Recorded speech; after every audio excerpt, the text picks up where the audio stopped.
The night swallowed the world, leaving me alone with the steady hum of tires on asphalt and the distant wail of the wind.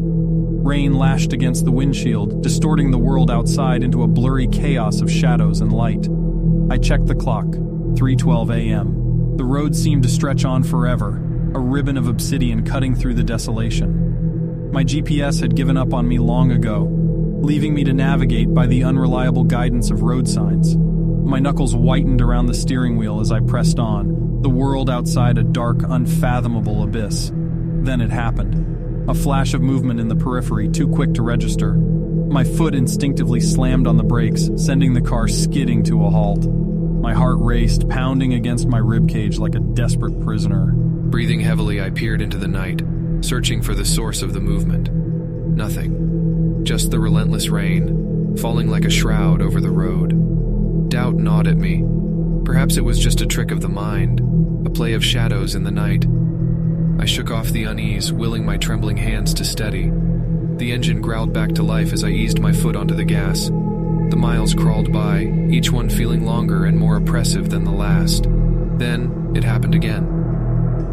A silhouette darted across the road, illuminated for the briefest moment by my headlights. Panic surged through me, the hairs on my neck prickling with dread. This time, I knew I wasn't imagining things.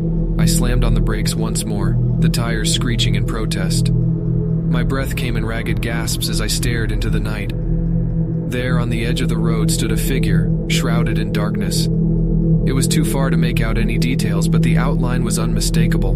My heart raced, my mind a whirlwind of fear and confusion. Who could be out here in the middle of nowhere at this ungodly hour?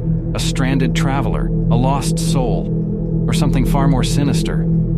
I reached for my phone, fingers fumbling with the buttons. No signal, desperation set in, clawing at my throat. I was alone, vulnerable, in the dead of night with no way to call for help. Summoning every ounce of courage, I called out to the figure, my voice trembling. "Hello? Are you okay?" Silence hung in the air, broken only by the ceaseless drumming of rain. The figure remained still, a sentinel in the night.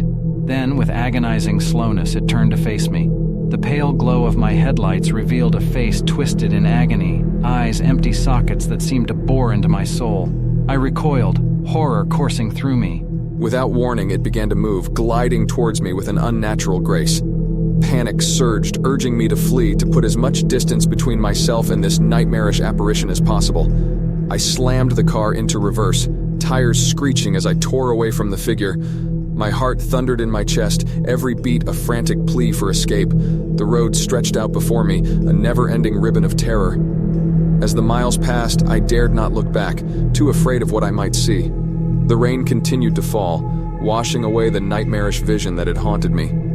Dawn finally broke, its feeble light banishing the shadows that clung to the edges of my vision. I pulled over, my hands still trembling, and took a moment to collect myself. The memory of that night will forever haunt me, a chilling reminder that there are places where the veil between the living and the dead is thin, and where the echoes of the past linger in the darkest corners. The midnight highway holds secrets best left undisturbed, and I pray I never find myself on that desolate road again.